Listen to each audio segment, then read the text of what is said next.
નમસ્કાર વિદ્યાર્થી મિત્રો, તમે બધા મજામાં હશો। આજે ફરી પાછા આપણે નવા ટોપિક ભણવા જઈ રહ્યા છે, લેક્ચર નંબર 8। એની અંદર આજે ભણીશું 3.9 ટોપિક નંબર, અને નામ છે વિદ્યુત ઉર્જા અને પાવર। તો વિદ્યાર્થી મિત્રો, વિદ્યુત ઉર્જા અને પાવર સમજવા આપણે સુવાહકનું ઉદાહરણ લઈ અને એને સ્ટેપ બાય સ્ટેપ સમજીએ। ધારો કે આ કોઈ સુવાહક છે,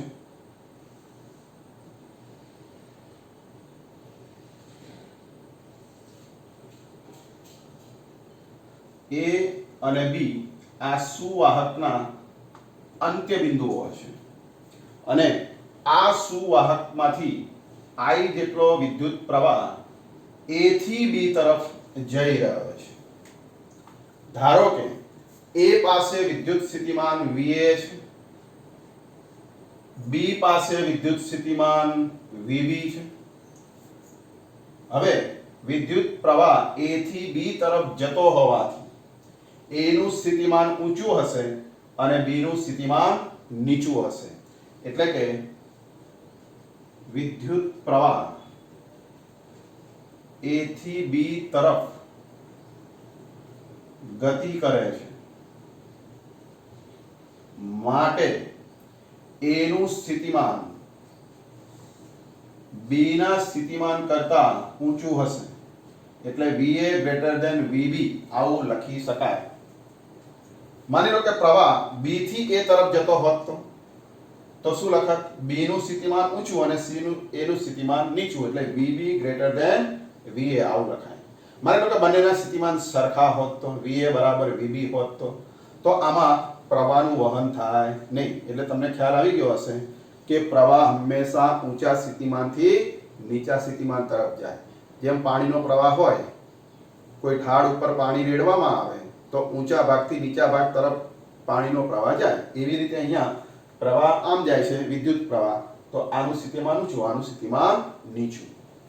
હવે આ બંનેનો તફાવત લેવામાં આવે, એટલે કે VA ઓછા VB, તો આ તફાવત પણ ગ્રેટર ધેન 0 એટલે કે ધન થશે। જો આને V નામ આપવામાં આવે, આ તફાવતને જો V નામ આપવામાં આવે તો વિદ્યુત સ્થિતિમાનનો તફાવત કેવો હશે? 0 થશે, ગ્રેટર ધેન 0 થશે। હવે વિદ્યાર્થી મિત્રો, આ સ્થિતિમાનનો જે તફાવત છે એના પછી સ્થિતિ ઊર્જાની જો વાત કરીએ તો A પાસે સ્થિતિ ઊર્જા કેટલી, B પાસે સ્થિતિ ઊર્જા કેટલી, તો એના માટે આપણે ધારી લઈશું, ધારો કે ડેલ્ટા ટી સમયમાં A થી B તરફ ડેલ્ટા Q વિદ્યુત ભાર જઈ રહ્યો છે। ડેલ્ટા ટી સમયગાળામાં ડેલ્ટા Q જેટલો વિદ્યુત ભાર, એટલે કે ધારો કે પ્રવાહ I ગુણ્યા ડેલ્ટા ટી, આનો મતલબ આવો બી થાય, વિદ્યુત ભાર એટલે પ્રવાહ ગુણ્યા સમય, ડેલ્ટા Q વિદ્યુત ભાર A થી B તરફ જાય છે। તો A પાસે સ્થિતિ ઊર્જા કેટલી? A પાસે, તો A બિંદુ પાસે, A છેડા પાસે સ્થિતિ ઊર્જાને જો U1 વડે દર્શાવીએ તો યાદ કરો, સ્થિતિ ઊર્જા એટલે શું? VQ વિદ્યુત સ્થિતિમાન ગુણ્યા વિદ્યુત ભાર, તો અહીંયા V એટલે A પાસેનું સ્થિતિમાન એટલે VA, અને ગુણ્યા વિદ્યુત ભાર કેટલો પસાર થાય છે ડેલ્ટા ટી સમયમાં, ડેલ્ટા Q એટલે કે ડેલ્ટા Q। એવી રીતે B પાસે વિદ્યુત સ્થિતિમાન, ચાલો B પાસે સ્થિતિ ઊર્જા, તો અહીંયા B પાસેનું સ્થિતિમાન અને ગુણ્યા વિદ્યુત ભાર ડેલ્ટા Q। હવે આપણે સ્થિતિ ઊર્જાનો તફાવત શોધીએ,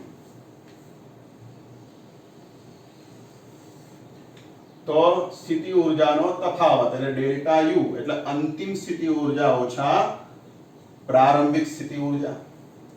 અંતિમ સ્થિતિ ઊર્જા એટલે VV ડેલ્ટા Q માઈનસ પ્રારંભિક એટલે VA delta Q। Delta Q જો કોમન લેવામાં આવે તો VB ઓછા VA, એટલે delta Q into bracket VB minus VA।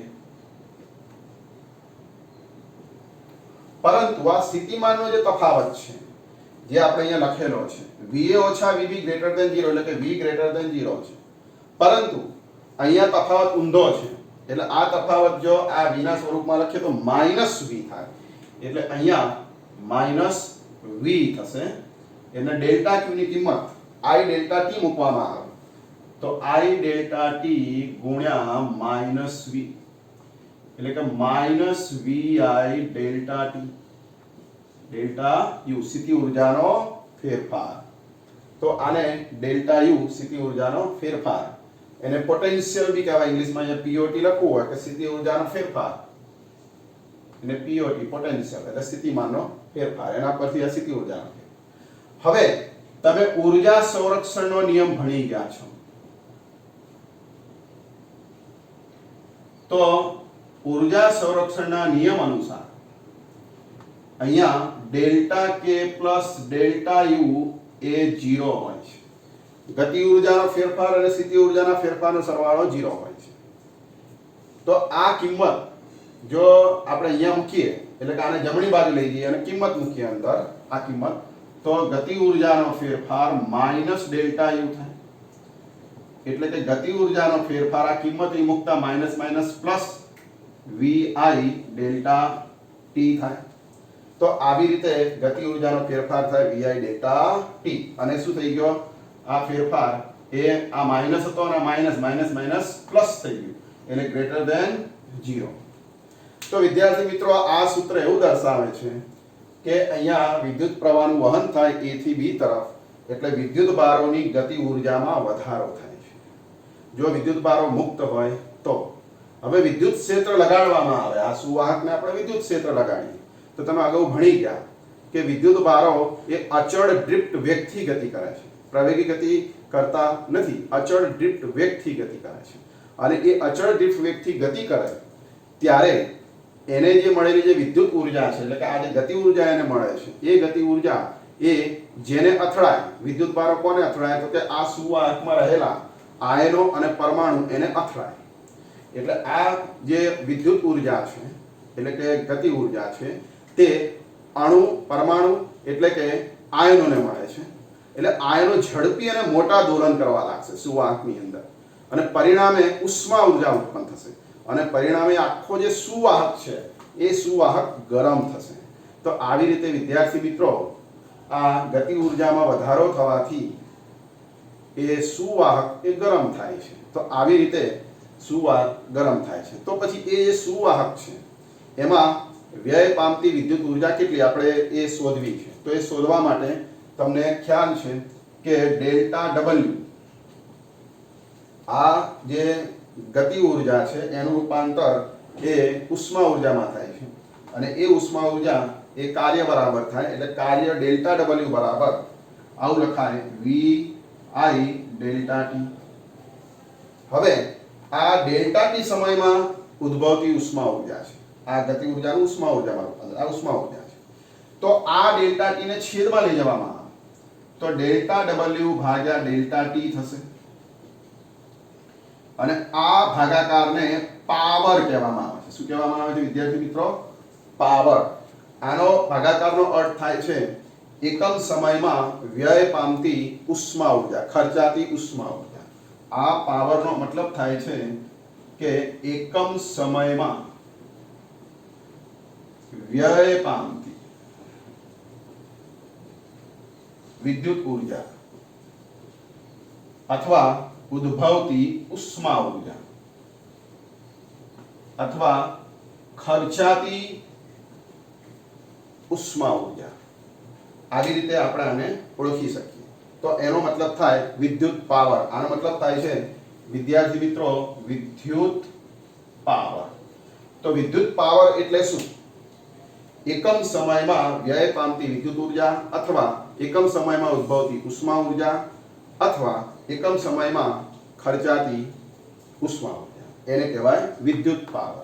તો વિદ્યાર્થી મિત્રો આ સૂત્ર તમારે ખાસ યાદ રાખવાનું છે કે જ્યારે આમાંથી I પ્રવાહ પસાર થાય અને સ્થિતિમાનનો તફાવત સુવાહકના બે છેડા વચ્ચે V હોય ત્યારે પાવર વોલ્ટેજ ગુણ્યા પ્રવાહ જેટલો હોય છે. માની લો કે આ બંને વચ્ચે વિદ્યુત સ્થિતિમાનનો તફાવત એ 50 વોલ્ટ છે અને વહેતો પ્રવાહ એ 2 એમ્પિયર છે, તો 50 ગુણ્યા 2 તો પાવર કેટલો થશે? 100 વોટ. પાવરનો એકમ વોટ, અથવા આ સૂત્ર ઉપરથી વોલ્ટ ઇન્ટુ એમ્પિયર અથવા વોટ WATT.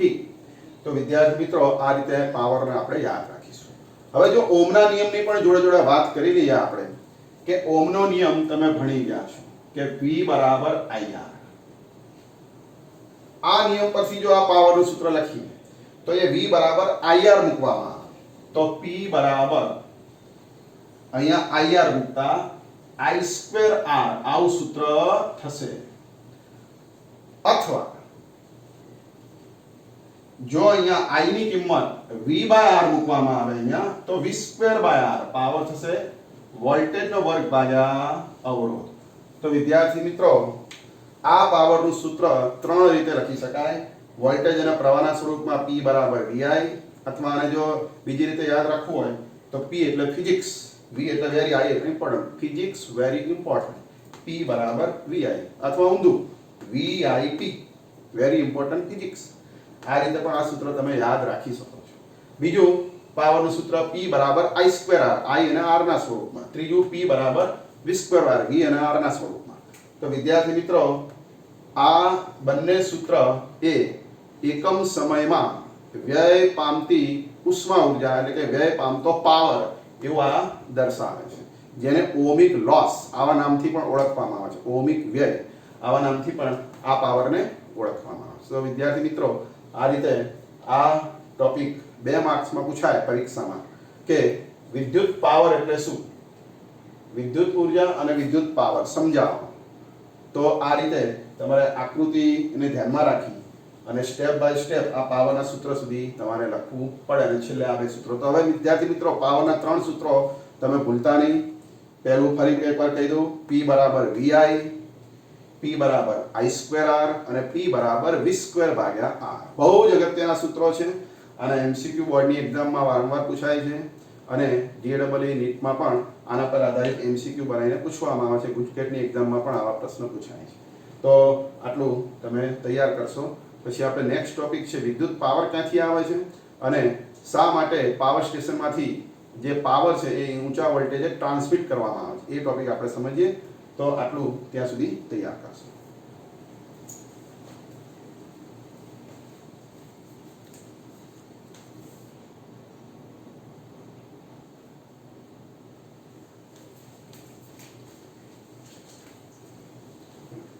વિદ્યાર્થી મિત્રો હમણાં આપણે ભણી ગયા વિદ્યુત પાવર.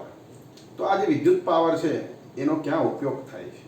તો કે આપણે જે ઘરમાં ઇલેક્ટ્રિક બલ્બ હોય એને તમે વિદ્યુત પાવર આપો એટલે એ બલ્બની અંદર જે તાર હોય, ટંગસ્ટન તાર, જેને ફિલામેન્ટ કહેવામાં આવે છે, તો ઇલેક્ટ્રિક બલ્બમાં આ જે ફિલામેન્ટ છે એને તમે પાવર આપો એટલે કે વોલ્ટેજ આપો V, અને એમાં I પ્રવાહનું વહન થાય.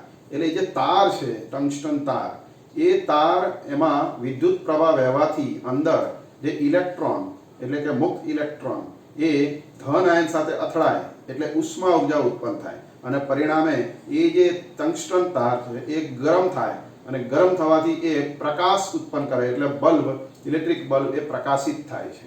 તો આવી રીતે વિદ્યાર્થી મિત્રો ઇલેક્ટ્રિક બલ્બ છે એ પ્રકાશિત થાય છે. બહારથી તમે પાવર આપો એટલે ઉષ્મા ઉર્જા ઉત્પન્ન થાય ખૂબ જ મોટા પ્રમાણમાં, અને પરિણામે એ ગરમ થવાથી પ્રકાશ ઉર્જા ઉત્પન્ન થાય અને બલ્બ પ્રકાશિત થાય છે. તો વિદ્યાર્થી મિત્રો એની અંદર ઉષ્મા ઉર્જા સ્વરૂપે પાવર વ્યય પામે છે અને બલ્બ પ્રકાશિત થાય છે. હવે તમને એવો પ્રશ્ન થશે કે આ પાવર આવે છે ક્યાંથી?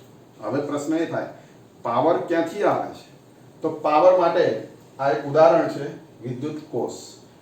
આ વિદ્યુત કોષમાંથી આપણે પાવર મેળવી શકીએ છીએ. વિદ્યુત કોષની અંદર આ એક પાત્ર હોય છે. એ પાત્રની અંદર અહીં રાસાયણિક દ્રવ્યો ભરેલા હોય છે, અને એ જે રાસાયણિક દ્રવ્ય એને વિદ્યુત દ્રાવણ એટલે કે ઇલેક્ટ્રોલાઇટ આવા નામથી એને ઓળખવામાં આવે છે. આમાં રાસાયણિક પ્રક્રિયા થાય અને પરિણામે આની અંદર જો 2 ધાતુના સળિયા ડુબાડવામાં આવે, અંશતઃ બહાર રાખીએ, બાકીનો ભાગ ડુબાડીએ, તો આમાં રાસાયણિક પ્રક્રિયા દરમિયાન આ છેડો એટલે કે એક ધાતુનો સળિયો એ ધન વિદ્યુત અગ્ર તરીકે વર્તે, બીજો એ ઋણ વિદ્યુત અગ્ર તરીકે વર્તે, એટલે કે એક ધન ધ્રુવ અને એક ઋણ ધ્રુવ એવી રીતે વર્તશે. આ ધન અને ઋણ તરીકે વર્તે એટલે આમાંથી વિદ્યુત પ્રવાહ ધનથી ઋણ તરફ, આમાંથી વિદ્યુત પ્રવાહ ધનથી ઋણ તરફ પસાર થશે. એટલે કે અહીંયા ડાબી બાજુથી આમ જમણી બાજુ આ તાર મારફતે જશે. હવે અહીંયા એક અવરોધક તાર જોડેલો છે જેનું મૂલ્ય છે R. તો આ R અવરોધમાંથી I પ્રવાહ જાય. ધારો કે આ પ્રવાહ I છે અને આને ઉદ્ભવતો વોલ્ટેજ V છે આ બંને વચ્ચે. તો V વોલ્ટેજે આ અવરોધ R માંથી જો I પ્રવાહ જતો હોય તો આમાં પાવરનો વ્યય શું થાય?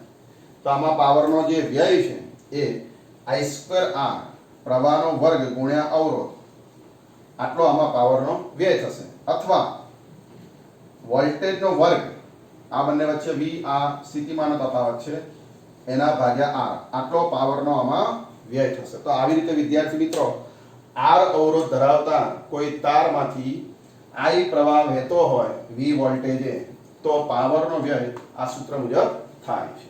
તો હવે વિદ્યાર્થી મિત્રો આ વાતથી વિદ્યુત કોષ દ્વારા આપણને પાવર મળે છે. પણ આપણા ઘરમાં જે પાવર આવે છે કે જેમાં વીજ ઉપકરણો આપણે વાપરીએ છીએ, ટેલિવિઝન, પંખા, ટ્યુબલાઇટ વગેરે, તો એની અંદર જે પાવર આપણને જે મળે છે એ પાવર અતિ દૂર, આપણા ઘરથી દૂર, એટલે કે આપણે શહેરમાં રહેતા હોય તો શહેરથી ઘણે દૂર જે પાવર સ્ટેશન હોય છે એ પાવર સ્ટેશનમાંથી પાવર આપણા ઘર સુધી આવતો હોય છે. તો વિદ્યાર્થી મિત્રો આ પાવર જ્યારે આપણા ઘર સુધી આવતો હોય ત્યારે પાવરનો વ્યય થતો હોય છે. શા માટે? કારણ કે આપણું ઘર ત્યાંથી પાવર સ્ટેશન ખૂબ જ દૂર હોય છે, અમુક કિલોમીટર, અમુક માઇલ. તો એની વચ્ચે એક લાંબો તાર જોડેલો હોય છે અને એ તારના અવરોધના કારણે પાવરનો વ્યય થતો હોય છે. તો એ પાવરનો વ્યય ઘટાડવા શું કરવું જોઈએ? તો હવે આપણે એ સમજીએ. ધારો કે આ કોઈ પાવર સ્ટેશન છે, આપણે સમજીએ આકૃતિ દ્વારા. પાવર સ્ટેશન છે અને આ પાવર સ્ટેશનમાંથી કેબલ મારફતે આ આપણું ઘર છે. પાવર સ્ટેશનમાંથી આપણા ઘર સુધી એ પાવર પહોંચાડવો છે. હવે એ પાવર પહોંચાડવા માટે આવા લાંબા લાંબા કેબલ, આને કહીશું કેબલ, આવા કેબલ એ જમીનની અંદર અથવા તો અમુક ઊંચાઈએ જમીનથી આવા કેબલ એ જોડેલા હોય છે. હવે માની લો કે આપણા ઘરમાં કોઈ ઉપકરણ છે, વીજ ઉપકરણ છે, વીજ ઉપકરણ, ટ્યુબલાઇટ, પંખો વગેરે. ધારો કે આની અંદર મારે P પાવર પહોંચાડવો છે, પાવર સ્ટેશનમાંથી અહીંયા P પાવર પહોંચાડવો છે. તો આની અંદર આવેલો જે ઉપકરણ, એ ઉપકરણ એનો પાવર કેટલો?